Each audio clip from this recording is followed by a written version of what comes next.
Hello everyone, welcome to my channel Beyond the Sewing Room. I'm Diane. So today I thought I'd share my latest make and what I've been up to. So I haven't done a video for a couple of weeks, and the main reason for that is that we were on holiday. So we were on holiday for about a week in my caravan. For those of you that don't know, we have a touring caravan and it's a tab caravan. I will insert a link of what one of these looks like in case you're interested and you've not seen one of these before. So it's really small, but it's just ideal for the two of us. And we went away in that for a week. We had really good weather actually, which was a nice change because that doesn't always happen here in the UK, but we've had a pretty good summer. But you can guarantee as soon as we book a weekend or a week away, it changes. But this time we got lucky. So that's what I've been up to, and that's why I had a little break. And also this past week, there's been quite a lot going on. So as well as work, I also might need to mention that I'm in the middle of a wedding dress. So a wedding dress, and I also have two bridesmaid dresses to make. So I'm fitting these things in between. And the dress is sort of near complete, but we're just tweaking. So fitting, and also a couple of things that we keep like changing because we've sort of designed it. We've used a pattern, but we've tweaked certain things, changed certain things, added sleeves, and we're now on sort of the third version of what the sleeve sort of hem will look like. And this is the one, this one. So there's that as well going on. So I'm going to share with you my brand ambassador make for Minerva that I did this month. And I'll show it you, and I'll also insert some images of me wearing it. So this is the dress. That's dropping down a little bit, but as you can see, it's got this sort of V bit going on. I've worn it and it's been in the wardrobe. So obviously something's been leaning on it in the wardrobe. And that's why it keeps doing that. But yeah, that's what it looks like at the top. It won't do that when I give it a press. It's got these little double sort of cap sleeves at the top, round at the back. It goes straight into the waistline here, which is gathered, and then at the back here we've got elastic, which makes it really good for just pulling on and off. So if you're a person that doesn't like doing fasteners, this might be a good pattern for you. And at the bottom it's got a frill. So I'll show it you on and you can see more clearly what it looks like in person. But the pattern that I have used before, and it's got quite a few different variations that you can make, and you can make it with a trim. You may have seen me in the one with the trim on if you watch some of my other videos. I've got it in sort of a black and a teal colour, which is really nice. The trim is teal around the neck. So I've made this version before, so I have it in black and teal with the teal trim and ties at the neck, and the long sleeve with the elasticated cuff. So that's my other version of this, and it's Simplicity 8872. So it's a really lovely pattern. Look, you can make all these different versions of this dress. So the one I've done this time is view A right here, but I've kept the length of view C because that still comes to about here on me. I'm 5'4" and it comes well below the knee. So that length is plenty for me. Don't really like a maxi length. I find if you have a maxi length and I like to wear dresses sort of every day, not just special occasions. So I find if you have a maxi length and then you're trying to go about your day, it just gets in the way. You're just dusting the floor every time you bend down and you've got that danger of tripping up. So that's not a length I like. I usually like sort of knee length, but I have made a couple recently that are slightly longer, and I thought this one would be great for the autumn coming up, sort of late summer autumn, with these colours, because it looks quite autumnal, doesn't it, with the colours there going on. So that's what I did for this one. And this one is Barley Bouquet if you're interested in the fabric. So it's Barley Bouquet Viscose Chalet, and that's from Minerva. And as I said, I did do that one as my brand ambassador project for them. So what that means is they have not sponsored this video. I just have to say that this is just my own video, but I did do a post for them on their website with some photographs, and if you're a brand ambassador, you get the fabric sent out to you free. You make something up and you post on their website. So that's what that is, and I know lots of other sort of vloggers and bloggers do this also. So if you're interested, they're always looking for new ones as well, new people to promote, so that might be something you're interested in. And if you watch my channel regularly, you know that I also do content for them over on their channel as well. So that's the first thing that I've done. And then, of course, as I've said, I've been making the wedding dress and I've done fitting for the bridesmaid dresses, and I'm going to be starting the bridesmaid dress. Well, one of them. I'm doing two. I'm starting one tomorrow afternoon. So that's that. And then a little while ago, when I went fabric shopping, I bought this. And this is the last piece from the trip when I went, because I bought 3 pieces and I've made up the other 2. I bought this broderie on glaze in a white for the summer. We're coming to the end of the summer now, but I've been so busy. So I bought this, and I already had some white lining cotton. So if I do anything like this, I do like to line it behind, because when you've got the eyelet, very see-through, I'll put it on the single so you can see, very see-through. And I don't like that see-through look, so I like to back it. So that's what I'm going to be doing with that. So I may just back the body part and leave the sleeves. We will see, because what I'm intending on doing, well, I'm saying sleeves, I haven't made my mind up if I'm putting sleeves on it yet. I'm making this one. So it's the Burda style little shirt, and it's 6527. So I have done this sleeveless one before. But looking at that, I think I'll make it ever so slightly longer so that I can tuck it in if I want to. And I'm wondering whether to put the sleeves on. I think I do like it better without, but as we're getting into the autumn now, I'm going to be wearing a sweater, let's face it.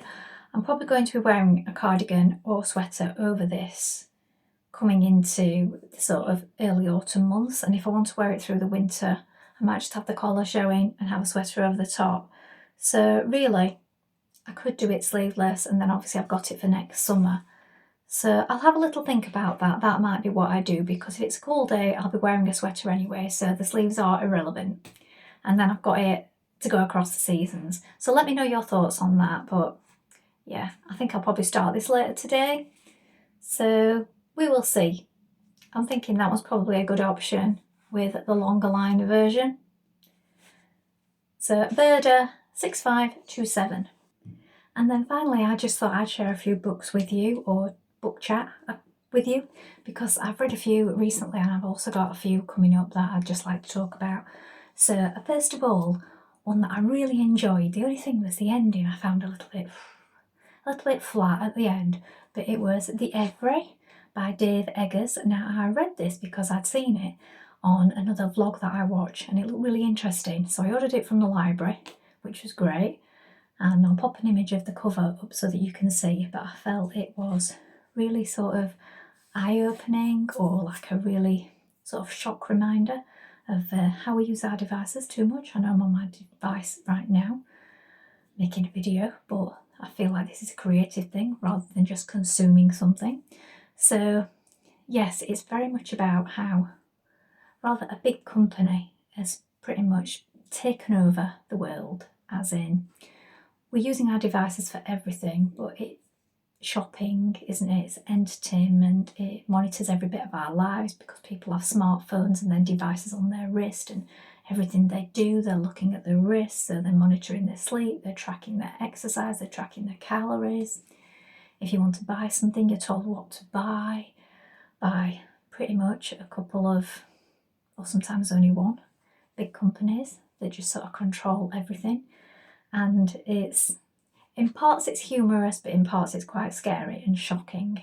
And then the end was a bit tragic as well. But yeah, if you read it, you'll understand what I mean. I don't want to give too much away, but if you're anyway concerned about overconsumption in terms of digital form, then please do read it, and the way that things are going, and like sort of a lack of choice, or in the way that we're influenced just too much. It might be one for you to read. So I found it in parts humorous, in parts shocking, and altogether, yeah, it really does stop and make you think. And I found it quite amusing that there were quite a few people who'd read it and then decided to start using sort of a standard phone, not a smartphone, you know, an old-fashioned phone that just takes calls and messages, doesn't have the internet on it, because they're trying to limit what they're actually using and consuming. So that was quite interesting. So maybe one to look at if you're interested in this kind of topic.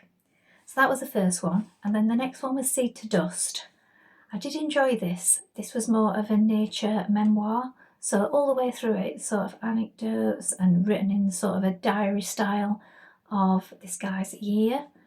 And it's factual, so based on his observations and his life, but also really nice, calming. Very much one you might want to read in the autumn as something just really sort of soothing to dip in and out of. There's no real story format to it, it's just sort of thoughts and, as I said, sort of diary entries through a year and things that are happening and his observations of them. But I did find it a very relaxing read. So it's not something if you want something exciting, or, as I said, it's not a novel as such. It's just inserts, thoughts on nature, thoughts on life, that kind of thing. But yeah, quite peaceful. That was the next one. I also read The Vanishing Half by Brit Bennett, and I got this one in a charity shop for £1.50, and it was like new. Love it when you get a book like that. This is about twins. So these twins are born in this small community, and they sort of have dreams of getting out and living their own lives. But quite interesting is the way they go about this. So they leave together, they sort of run away when they're in their teens and start life, and then one of them leaves the other. I'm not going to say too much about it, other than one of them ends up living a lie. And she finds she can't get out of that. And because of that, she can't go back to her mum or her sister because of the nature of the lie. So I'm not going to say too much about it other than that, but it's really interesting. So it's a story about race, and it's also about the girls themselves, or the young women, their thoughts on race and how this impacts and affects their lives due to their upbringing, what they've experienced, and then how they view the world. So really interesting, and I would suggest that you seek this out and maybe order it from the library. So the next one that I'd had on order for quite a while, I think maybe nearly a year, is this one, Orbital. And I got halfway through it and I did not like it at all. I just found it really dull. Loads of people loved it, but then on further research I also found that loads of people, like me, didn't finish it. It's not a novel in the traditional sense, and I don't really feel like it's going anywhere. It's another one with just thoughts on life in it, but for this one, I didn't find it grab me in any way, and I didn't feel any real need to continue. So if you love this, I'm sorry, but this just wasn't for me. And then these last two that I have here, I haven't read yet. I just got these from the library. So this one, Bitter Honey, I just saw in the library in Barnsley. And as I'm from Sheffield, I just made a note of this one, came back and ordered it on our system, and this one's come in. So I'm not sure what this one's going to be like yet, but I'm really pleased that I managed to get hold of it, because that means that I don't have to search for them secondhand or buy them if I can get them from the library. Always the first choice, really. So I'll let you know how I get on with that one when I finish it. And then this one I just picked up in the library because I thought it looked interesting, and it's Enlightenment by Sarah Perry. The only thing that's putting me off this now is another Booker Prize nominated one, long-listed for the Booker Prize, and Orbital was the Booker Prize winner, and I hated that, didn't I? Well, hate is a strong word. Didn't like it at all, didn't finish it, and then this is another Booker Prize long-listed one. So let's hope this is not too full of itself and that I can actually get into it. So that's all for today. I hope you're enjoying whatever you're up to this weekend and have a lovely time.